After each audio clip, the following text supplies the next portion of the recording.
this case, VDGF, fibrin platelets will cause more clotting. Vascular response, it will be heavy and more inflammation will be coming if there is more VDGF and VEGF. Similarly, tumor growth factor is a primary responsible factor for inflammation. Similarly, you have other factors leading to fibroplasia and granulation tissue. And lastly, there are many different factors which are leading to remodel. But the more important thing that I would like to show you is that if you look closely, almost all of these healing responses, they start quite early on. Even fibroplasia and granulation tissue formation, which are part of the chronic inflammation and late phases of healing, you can see sometimes they start as early as the day one. Now, why is that so? This is an important thing for you to understand, and we will come to it in a minute. So now, going back to the survey. So the first question was to please choose a city of your current ophthalmology practices. So we got significant amount of responses. One response is deleted because it was from outside Pakistan, but you can see we had representation of 24 most populated cities according to 2017 population consensus of Pakistan.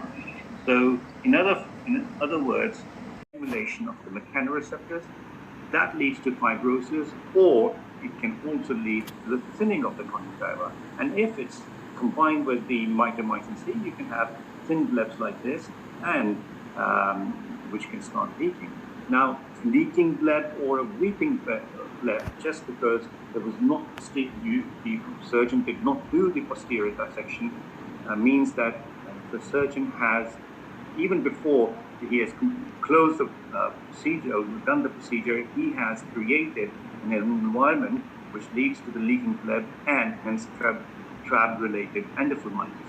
Now, all are familiar with the endophthalmitis due to phacoemulsification.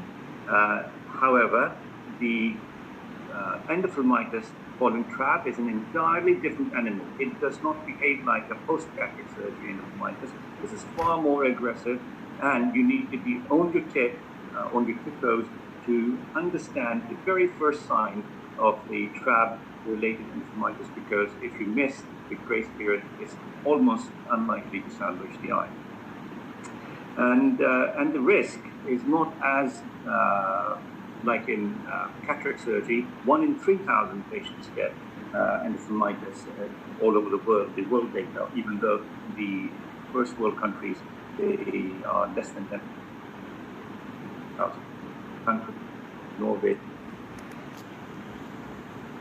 3,000 patients getting phaco-related endophthalmitis. But in Trab, if you start having leaks like this, the rate increases to 10%. Okay, so that is a very, very high risk.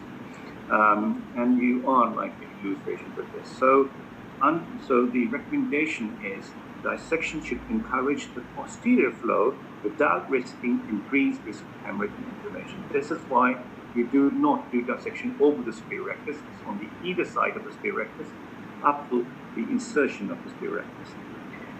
So next question was the application of the antifibrotic agent. Now, I'm not going to go into whether you use MMC or 5FU. There's enough data for everyone to read about this. But I'm going to address the basics of the trabeculectomy, the surgical technique of application of Mitomycin-C. So there are many different ways. So if you look at the literature, people use sponges they put sponges under the subtenon space posteriorly. Some will apply sponges on the sclera only anteriorly on the scleral flap or adjacent the scleral. Some will use Mitomycin-C with injections, other will use with eye drops on the surface. The thing is, the majority of people, you can see almost about 64% of people, they do not put Mitomycin posteriorly. What they are doing is they are putting Mitomycin-C anteriorly on the scleral flap or under the scleral flap, which is a disaster. So this is where you need to put Mitomycin-C, and this is a no-go zone for Mitomycin-C. Now, this is a video from one of the South Asian countries, and I downloaded this from YouTube to show what he did. And this is what majority of surgeons do. Now, he is showboasting his technique, but this technique is actually leading to high risk of meningitis and bleb failure due to anterior drainage and anterior blebitis. So you can see he's putting the Mitomycin-C like this, or whichever, I don't know which word he's using, like 5FU or what. But you can see how anterior his sponges are. And once he has done the sponges, suddenly he realizes to stop like going in the eye. So he's stuffing all those sponges, and then he pulls the conjunctiva over the sponges, and then he waits for 2 or 3 minutes, whatever he wanted to do. Now, this is not a good clinical practice, and I'll come to the reasons in a minute. Now, this is a video. This is how we are taught, and this is what you need to do. So in this video, you will see first he has lifted the conjunctiva from the T, not really touch it.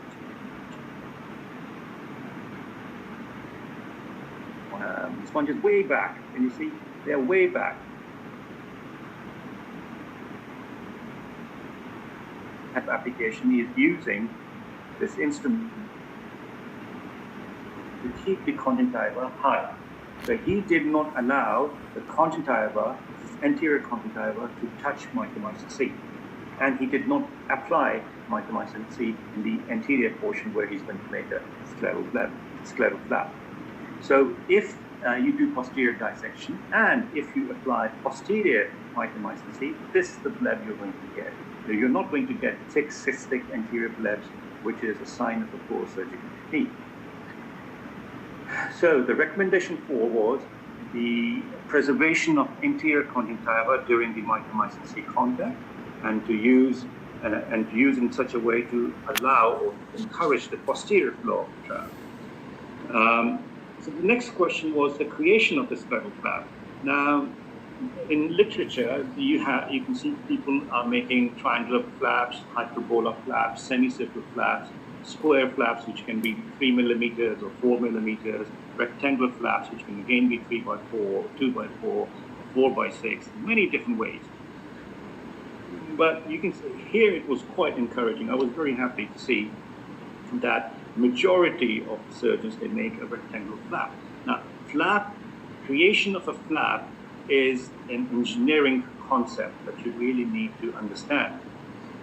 So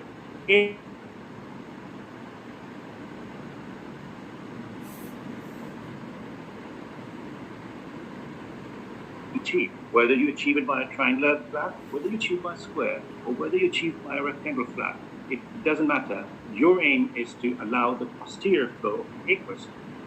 So, but people who do triangular and square flaps, they may, it is very, very difficult for the surgeon to create a flap which is triangular or square and yet will allow the posterior flap. And why is that so?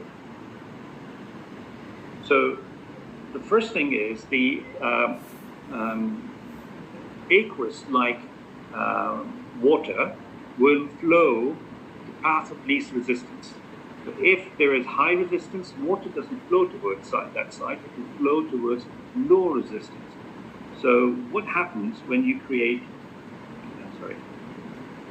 a triangular flap? So if the flap is like this, and if this sclerotomy is in the middle, the shortest distance for the aqueous is this way, to the sides. So if the aqueous goes out through the sides, that means you are encouraging an anterior bleb. Similarly, if you look at the rectangular bleb, the shortest distance is here, posteriorly. This is a longer distance. So the bleb is like, the aqueous is likely to go here rather than to the sides. So this is why it's very important that you understand that why a rectangular bleb is superior to the triangular and square. If you are an extremely good surgeon and you will create a scleral flap, triangular, which will only allow posterior flow, not through the sides, by putting more stitches into the sides, yes, then why not go ahead if your technique is perfect. But We are all mere mortals, and we can make surgical mistakes, especially under stress. It is a lot more difficult to make a triangular flap and expect a posterior flow as compared to the rectangular flap. So the next question was the creation of this sclerostomy. So I wanted to ask you, how do you make sclerostomy? And about 90%, about 87% of these senior consultants, they say that they do manual block removal with bladed scissors done at the corneoscleral junction or anteriorly. Whereas very few surgeons, they use Kelly's punch, and they do small punches. So the pattern here is that you can see the surgeons, they are making manual sclerostomy. Now, before I go further into the engineering concepts of sclerostomy, I would like to quote this paper. And this was published in BMJ journals, and it dealt with various kinds of scleral flaps and the sclerostomy and the flow, how the aqueous flow through various sizes and positions of the sclerostomy as compared to the sizes and shapes of the scleral flap. So what they found that the optimal flow rate through the operation site would be achieved in a trabectomy using a square scleral flap with a large flap to scleral ratio. Now, this is very important to understand the optimal flow. Optimal flow in Trab is that which will not encourage, will lead to hypotony, but also lead to the scleral fibrosis, and it's very likely that the Trab will fail if you have hypotony in it. So you can see there are many different patterns, but again, if you make a square, it becomes very difficult to allow the posterior flow. Hence, the nearest thing to the ideal thing is to make a rectangular. And it was also seen that you only need to make a small sclerostomy. Like you have Kelly punches to do the Kelly punch is widely available in Pakistan and third world countries. Many of the people who are our fellows, because advanced glaucoma fellowship, almost all of them, they have Kelly punches. And Kelly punch allows you to make a measured 0.5 to 2 millimeter in size sclerostomy bang in the center of your scleral flap, which means that you can now allow the aqueous to flow from the center of the flap to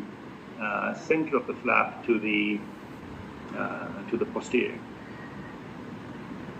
And so once you've made a rectangular sclerostomy flap, and once you've made a good sized sclerostomy, the next step is the placement of the sutures. Now, flap making, sclerostomy, and suture making. Now, these are all the things that you need to really understand, because you do not want excessive aqueous to flow under the subconch and subtenon space, because excessive aqueous is full of all those growth factors, tumor growth factors, TGF-betas, and all those pleiotropic genes, which can lead to excessive healing and fibrosis. And it is an important concept for everyone to understand that leakage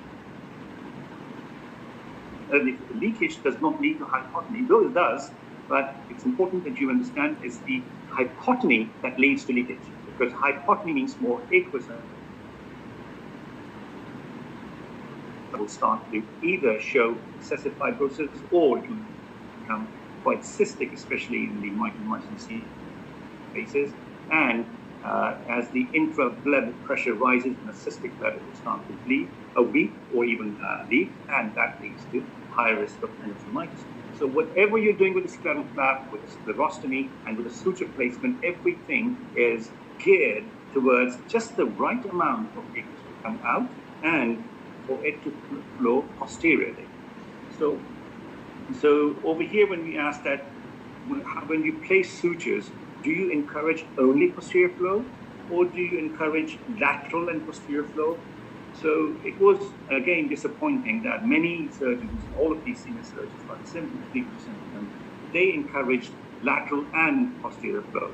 And by lateral means anterior. So that means there is a serious understanding, a lack of understanding of the subconjunctival space, its biomechanics, and the outcomes that they can have by anterior lateral flow. So once this was the concept that we were looking at, that how do you put the sutures in? Because if you put sutures loose, they will allow more aqueous to flow out. If you put tight sutures, they will allow less sutures. If you block off the lateral parts of the scleral flap, it will not allow the lateral flow. So this is what I was trying to understand, that what goes through the mind of the surgeon when they are placing the sutures. So once they've decided that they are going,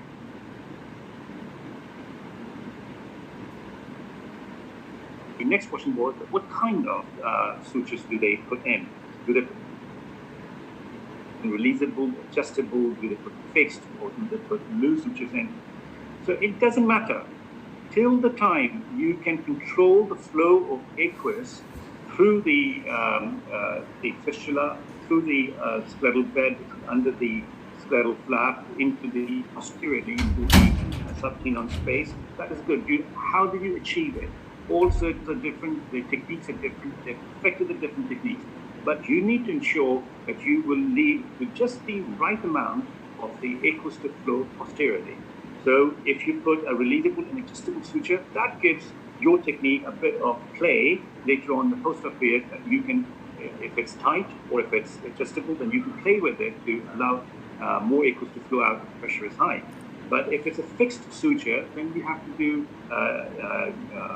laser suture lysis. Laser suture lysis, everyone knows that it's not under control, because once you remove the suture, there's a very high risk of hypotony of the suture lysis due to uncontrolled flow as compared to the releasable and adjustable sutures.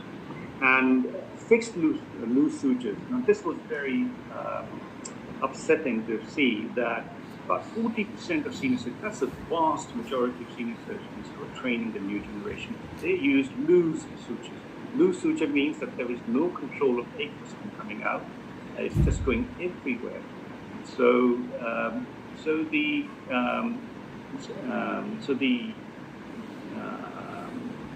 recommendation was to either use a releasable or use an adjustable.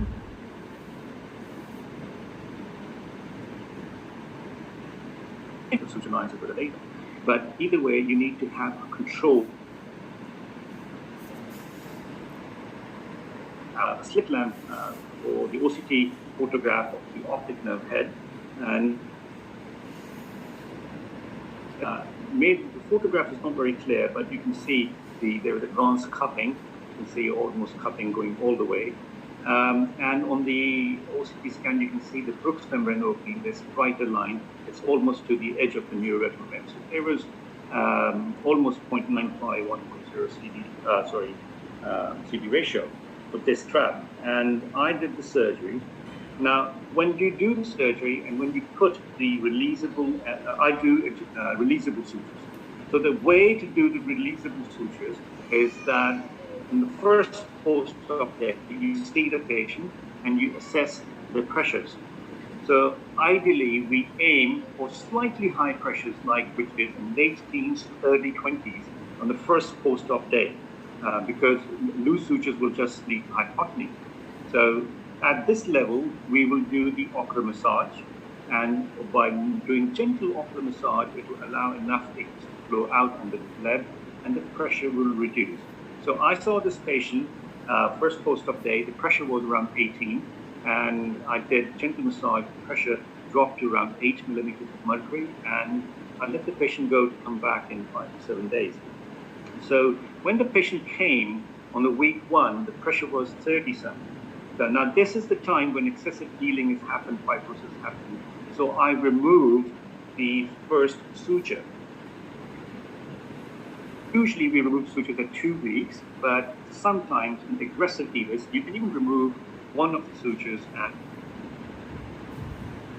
pressure dropped down to 8 millimeters of mercury. And I tend to see my post-op patients earlier on in the clinic. Then I ask them to go away and come back at the end of my clinic. So this patient came back after 4 hours. and pressure has shot up again from 8 to 26. So I did massage, and the pressure did not go down a bit. So stupidly, I removed the second suture, and the pressure dropped suddenly. And then I had no control. And at this point, I should have actually gone in and put the suture in again to control, but somehow I was negligent. And this is the picture with hypotony after 3 weeks. So the vision from pre-op, about 6/12 vision, the vision dropped to counting fingers, and you can see due to hypotony, the outer coats of the retina are irregular, but more importantly, this photograph, which remains unchanged on the slit lamp examination, you can see in slit lamp examination there is no swelling, but on OCT you can see, compare this with this, you can see how thickened the neurological tissue is.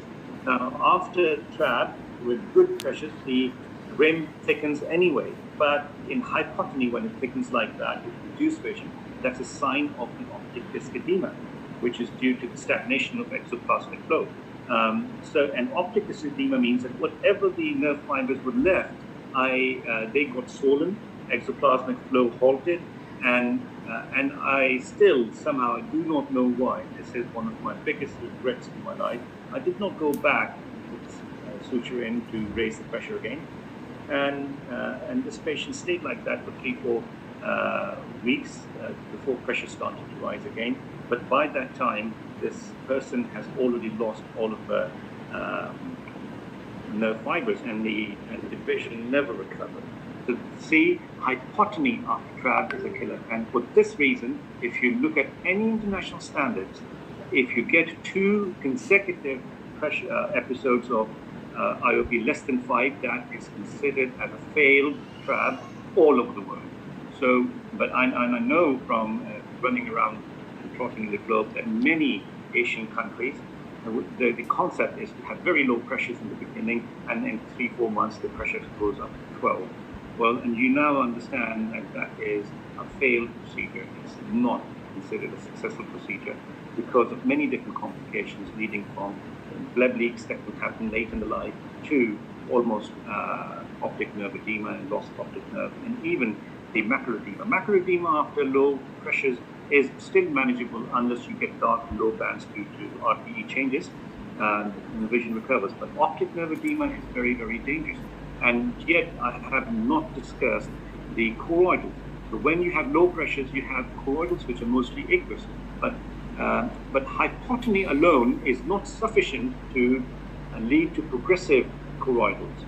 You need to have inflammation in it to make choroidals worse. So if you have done a Trab and the pressure is low and the choroidals are there, and you do not adequately cover the inflammation with systemic or topical steroids, and the pressure doesn't go up, the choroidals won't get better. Rather, they'll get worse. And when they get worse, it can lead to stretching onto the venous blood flow or veins passing through, and that leads to choroidal hemorrhage.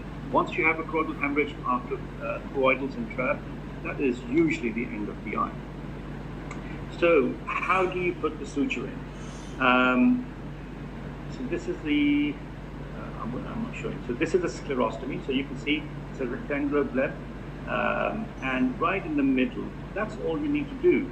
A small, this was a 0.5 millimeter sclerostomy tele punch. So I only made a 0.5 millimeter.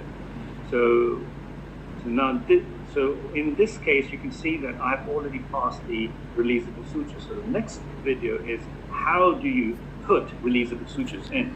So, so you pass the your 10-0 echelon. So you can either make a corneal groove here and pass the needle through it. Okay, or you can, or I can just pass through it. I like to pass through it. This can lead to mucus extraction later on. So possibly the corneal groove is better. And then you pass it back through the conjunctiva, through the cornea, and come out through the scleral flap, like that. And then you pass, and you take now when you pass it, it needs to be full thickness, unlike many traditional teachings of not going full thickness. It needs to be full thickness, and it needs to be a large bite. And you see, it's a fairly large bite because the length of the bite of the suture determines the force applied.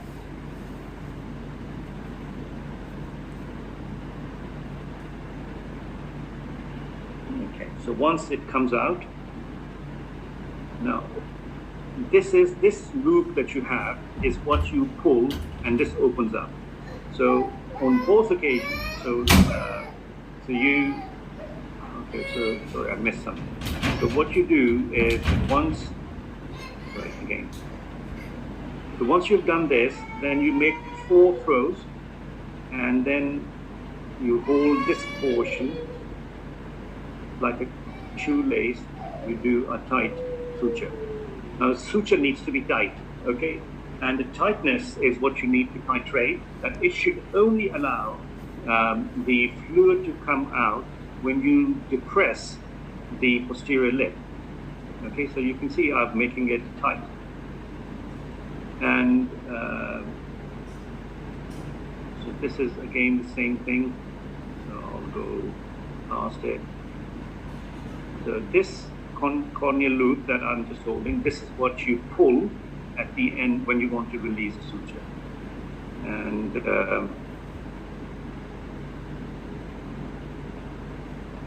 so you make 4 throws, and then you hold this. So 4 throws with this, and then you hold this,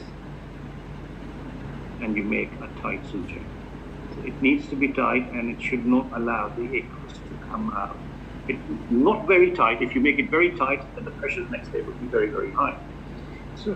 So once you've done this, to check if it is right or not, you put fluorescein in. And after putting fluorescein in, you just depress this portion of the posterior lip of this sclera a little bit. I'm going to show you again. You just tiny press, and with a tiny bit of pressure, if a tiny blob of water comes out, that's usually the right pressure. Some surgeons will only allow a little bit of seepage, like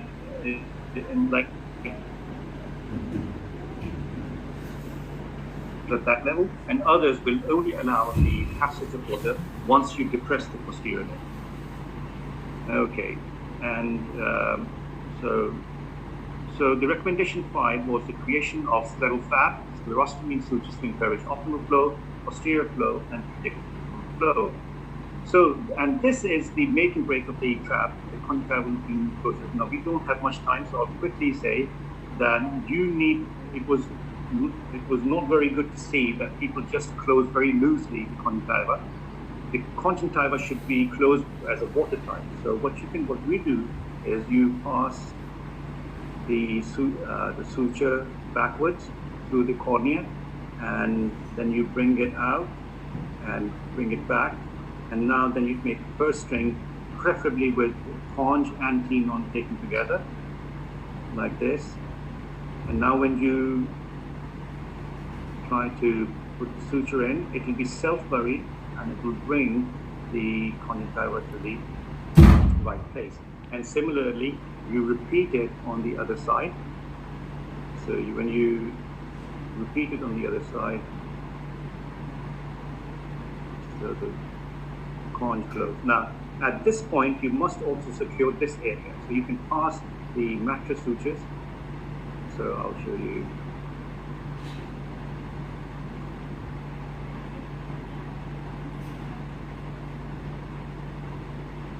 So now you pass from the conjunctiva, from the cornea first, go horizontal mattress bite, come out through this conjunctiva, go back through this conjunctiva, and then you do the same over here. And this is overlapping, interlocking, and this is very, very important. This is a make and break of the surgery, because you do not want leaks in early post-op period. Leak in early post-op period will almost indefinitely lead to surgical failure. And this is what I would strongly encourage. If you go to ophthalmologyaudits.org, I'll repeat, ophthalmologyaudits.org, and this is a national database that BPOS, British Pakistani Ophthalmic Society, has created for all Pakistani There are many surgeons who are already contributing there, so you can start putting your data in, and that will create a national database and will allow for us to understand where are the learning needs for the capitectomy, which is still the gold standard of the glaucoma management. No matter what you do, no matter what MIGS you do, no matter what kind of other procedures or lasers you do, glaucoma Trab is still the, or you have suddenly zero hypotenuse. So it's very, very important what kind of systemic disease you're looking at or local disease you're looking at where you're performing Trab. And the engineering concepts behind sclerostomy, behavior of aqueous in different pathologies. Aqueous will have different levels of TGF-beta in high pressures as compared to low pressures, as compared to uveitic, as compared to soot exfoliation, as compared to thickening dispersion, as compared to primary lobe. So all of these are different pathologies that you may treat with Trab, and you may like to understand how inflammatory the aqueous is, and that means how much longer and how much more steroids you need to give. And releasable sutures to control the aqueous flow and secure conjunctival closure. Thank you very much for your patience.